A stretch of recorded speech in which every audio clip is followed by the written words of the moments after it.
हरियाणा की हर अपडेट के लिए बेल आइकन दबाएं और सब्सक्राइब करें STV हरियाणा न्यूज। स्थिति में गर्माहट देखने को मिल रही है, लेकिन वहीं बदलता हुआ मौसम भी अलग तरीके की तस्वीरें दिखा रहा है। और इसी को लेकर के अब जरा आपको टीवी स्क्रीन पर वो तस्वीरें अलग अलग जगहों की दिखाते हैं हरियाणा प्रदेश की, जहां पर होने वाली बारिश हुई है और अंदेशा जो आने वाले समय में भी बारिश को लेकर के जताया जा रहा है, उसकी वजह से आम लोगों की मुश्किलें बढ़ती हुई नजर आ रही हैं। अभी अगर मौजूदा वक्त में देखा जाए तो बीती रात से जो बारिश हुई है उससे अंबाला, गुरुग्राम, सोनीपत, फरीदाबाद और बहादुरगढ़ में स्थिति क्या है वो हम आपको तस्वीरों के जरिए दिखा भी रहे हैं और ये बताने की कोशिश कर रहे हैं कि बारिश की वजह से लोगों का जनजीवन कितना अस्त व्यस्त हो चुका है, कितना प्रभावित हुआ है। और चाहे आप अंबाला की तस्वीरें देख लीजिए, सड़कों को आप देखिए, जहां जहां तक आपकी नजर जाएंगे आपको ऐसा लगेगा कि ये सड़क यहां पर नहीं है, तालाब किसी रूप में यहां पर बना हुआ है। और ये आप गुरुग्राम की तस्वीरें भी देखिए, साइबर सिटी इसको कहा जाता है, लेकिन इस साइबर सिटी की क्या तस्वीरें हैं मामूली सी बारिश होने के बाद, वो आप अपनी तस्वीरों के जरिए समझ सकते हैं। इन तस्वीरों को देख करके अंदाजा लगा सकते हैं कि क्या स्थिति और प्रशासनिक अधिकारियों की कितनी तैयारी इन मानसून से पहले होती है। सोनीपत की भी तस्वीरें आप देख लीजिए, फरीदाबाद के कहने ही क्या, और बहादुरगढ़ की तस्वीरें आप देखिए, घरों तक में पानी पहुंच गया। और पानी, हालांकि बारिश, लोगों का यह कहना है कि बारिश इतनी ज्यादा नहीं हुई है, लेकिन थोड़ी देर की बारिश ने पूरे इलाके को जलमग्न कर दिया है। और ऐसा ही स्थिति हर साल की होती है।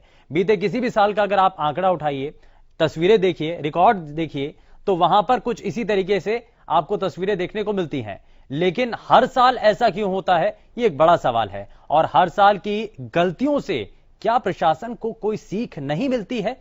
क्या जहां जहां पर वाटर लॉगिंग की समस्याएं होती है, जहां पर पानी जाम हो जाता है या फिर जल भराव की स्थिति बनती है, क्या उन जगहों को चिन्हित कर अगर हर साल एक इलाके को भी वहां पर ठीक कर दिया जाए, एक इलाके की परेशानी को भी दूर कर दिया जाए, तो इतने साल से यह परेशानी है कि अब तक तो पूरे इलाके में ऐसी स्थिति बननी ही नहीं चाहिए थी। लेकिन आप समझ सकते हैं कि इच्छा शक्ति अधिकारियों के भीतर कितनी है, नेताओं में इन चीजों को लेकर के कितना जागरूक वो नेता हैं कि अपने इलाके में होने वाले इस जलभराव की इस परेशानी को दूर करने के लिए वो कितना अधिकारियों के ऊपर दबाव बनाते हैं, या कितनी उनसे बातचीत करते हैं, या कितना सदन के अंदर वो इन मामलों को उठाते हैं। यूं तो किसी भी प्रदेश को, किसी भी इलाके को बेहतर बनाने के लिए बहुत सारे दावे किए जाते हैं, नई नई परियोजनाएं, कहा जाता है कि विदेशों की तर्ज पर उन इलाकों को डेवलप किया जाएगा।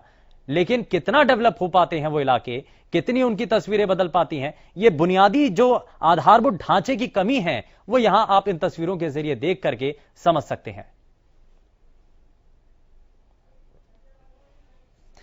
और चलिए ज्यादा जानकारी के साथ हमारे संवाददाता गुरुग्राम से संजय राठौर सीधे हमारे साथ जुड़ चुके हैं, जरा उनका रुख कर लेते हैं। गुरुग्राम के अंदर अभी की स्थिति क्या बनी हुई है, और यदि आप दिल्ली से गुरुग्राम या गुरुग्राम से दिल्ली की तरफ जा रहे हैं तो वहां पर रास्ते में आपको क्या क्या मुश्किलें आने वाली हैं, बारिश की वजह से जलभराव किन किन इलाकों में हो चुका है, जरा वो भी आपको बताते हैं। सीधे संजय का रुख कर लेते हैं। संजय, क्या जानकारी है?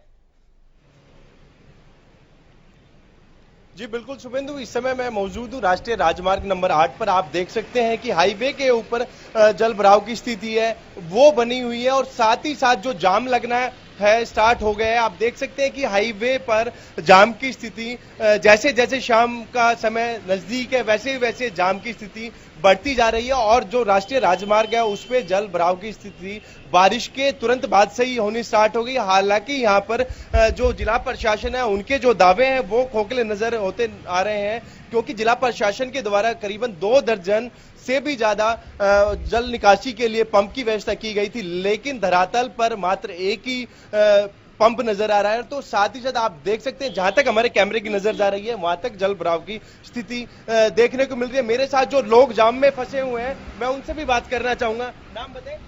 मोहम्मद मुस्तकीम। कितनी देर से आप इस जाम में, और क्या कितना पानी भरा हाईवे पे? यहाँ पे बहुत पानी भरा पड़ा है। जाम की स्थिति कितनी देर हो गई आपको? काफी समय लगा? हमें काफी समय हो गया। हमें तो शुभेंदु, आपने देखा जो लोग हैं वो जाम में परेशान भी हो रहे हैं, साथ ही साथ जल भराव के साथ साथ जो जाम की स्थिति है वो बढ़ती जा रही है, क्योंकि अब जो ऑफिसेज हैं उनकी छुट्टी का समय होता जा रहा है, क्योंकि अब 5 बजने वाले हैं। तो साथ ही साथ जो जाम जिस तरीके से अभी नजर है, आने वाले कुछ समय में जो जाम की स्थिति है वो काफी भयंकर हो सकती है। और आप देख सकते हैं कि इस पानी के बीच में एक जो बाइक सवार है वो काफी दिक्कतों के साथ निकल रहे हैं और एक बाइक बंद भी हो गई। जहां तक हमारे कैमरे की नजर जा रही है शुभेंदु, हम अपने दर्शकों को दिखाना चाहेंगे जो जाम की स्थिति है और साथ ही साथ जल भराव की स्थिति काफी भयानक गुरुग्राम में। जब राष्ट्रीय राजमार्ग के ये हालात हैं तो शहर की अन्य कॉलोनी की बात करूं या फिर गलियों की बात करूं तो वहां का नजारा देखने से ही पता लगेगा। तो कहीं ना कहीं जिला प्रशासन के जो हर साल की तरह इस साल भी जो वादे करते हैं वो खोखले नजर साबित हो रहे हैं शुभेंदु जी। लेकिन इसमें संजय, एक तो पहले आप अपना जो लोकेशन है जैसा कि आप बता रहे थे, तो यदि कोई शख्स गुरुग्राम से दिल्ली की तरफ आ रहा है या फिर दिल्ली से गुरुग्राम की तरफ वो आना चाहता है तो कहां रूट डायवर्जन, क्योंकि जल भराव तो हो रखा है राष्ट्रीय राजमार्ग पर, तो ऐसे में किस दूसरे रास्ते का वो इस्तेमाल कर सकता है गुरुग्राम पहुंचने के लिए? सबसे पहले तो आप ये जानकारी दे दीजिए दर्शकों को। और साथ ही साथ ये हर साल की तस्वीर हो चुकी है, हर साल की यही परेशानी है कि बारिश होती है और बारिश होने के बाद सड़कों पर इतना पानी भर जाता है कि लोगों के लिए मुश्किलें बन जाती हैं। वो जो राहत की बारिश होती है वो आफत में बदल जाती है।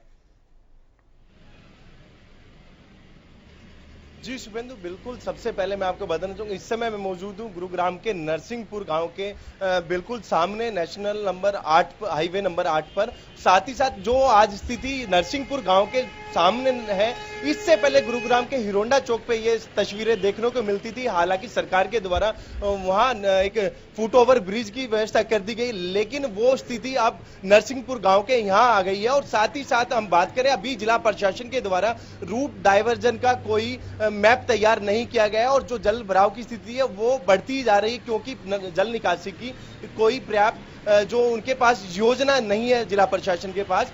साथ ही साथ दूसरा, हम इस समय नरसिंहपुर गांव पे दिल्ली से जयपुर की तरफ ये वाहन जा रहे हैं और जो जाम की स्थिति है वो बढ़ती जा रही है। इसके लिए आप हरियाणा न्यूज की तरफ से ये लोगों से अपील जरूर की जा सकती है कि आप बाय राष्ट्रीय राजमार्ग की बजाय आप दिल्ली जयपुर हाईवे को छोड़ के सोना रोड के मार्फत आप निकल सकते हैं। आगे से आपको सुभाष चौक होते हुए आप सेफ अपने घर या अपने ऑफिस जा सकते हैं, क्योंकि इस राष्ट्रीय राजमार्ग पे जो जाम की और पानी भराव की समस्या है वो बढ़ती जा रही है। क्योंकि जिस तरीके से समय बढ़ता जाएगा, शाम का समय आता रहेगा नजदीक, वैसे वैसे ये जाम बढ़ता जाएगा। तो कहीं ना कहीं लोगों से ये हरियाणा न्यूज अपील कर रहा है कि राष्ट्रीय राजमार्ग को छोड़ के आप सोना रोड का उपयोग कर सकते हैं कि आप इस जाम से बच सकते हैं, इस जल भराव की स्थिति से आप बच सकते हैं। जी ठीक है, तो यानी कि ये एक आपने रास्ता जरूर सुझाया है, क्योंकि जो लोग इस वक्त जाम में फंसे हैं और साथ ही साथ जो लोग अभी तक अपने घर पे हैं, निकलने की तैयारी कर रहे हैं, गुरुग्राम की तरफ आना चाहते हैं, दिल्ली की तरफ जाना चाहते हैं,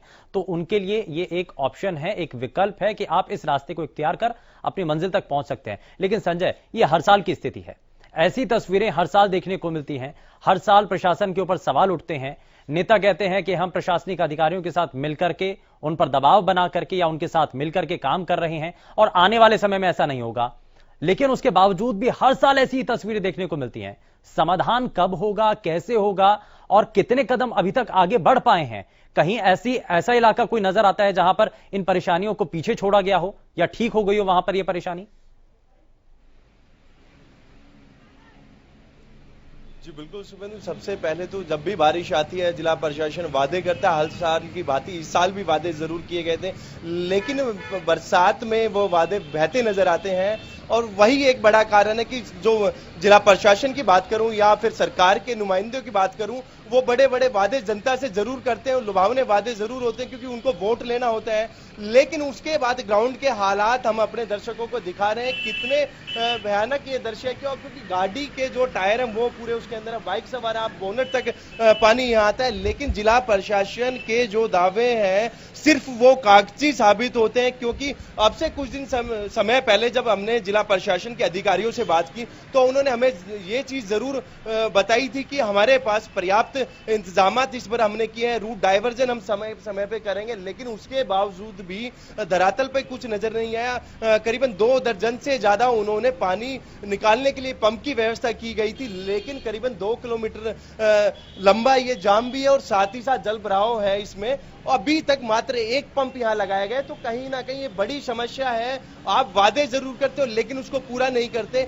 और सरकार की भी अनदेखी इसमें जरूर है, क्योंकि जिस तरीके से अधिकारी जनता से वादे करते हैं उसको वो पूरा नहीं करते। तो सरकार को भी इसमें अपना रुख अख्तियार करना चाहिए। जो अधिकारी जनता से झूठे वादे करते हैं कि उनके खिलाफ भी कोई ना कोई जरूर एक्शन लेना चाहिए। हमारे साथ इस जाम में एक गाड़ी और है, मैं इनसे बात कर रहा हूँ। कितनी देर होगी थी जाम में फंसे? सर इसको तो बहुत टाइम हो गए, सवेरे से जाम में फंसे हुए हैं। कितना पानी भरा हुआ है हाईवे पे? पानी तो कम से कम यहाँ हाईवे आधा जाम था सर ये।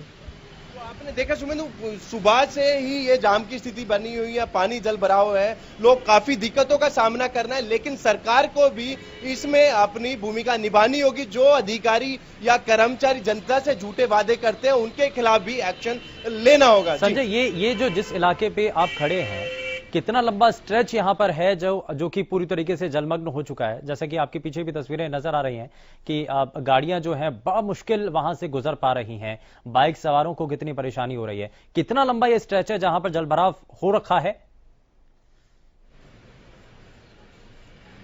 जी बिल्कुल सुमेंदु, मैं आपको दिखाना भी चाहूंगा। साथ ही साथ करीबन 2 से 3 किलोमीटर लंबा ये जाम भी लगा हुआ है और साथ ही साथ जल भराव की स्थिति आप देख सकते हैं। जहां तक हमारे कैमरे की नजर जा रही है वहां तक आपको जल भराव की स्थिति ही नजर आएगी।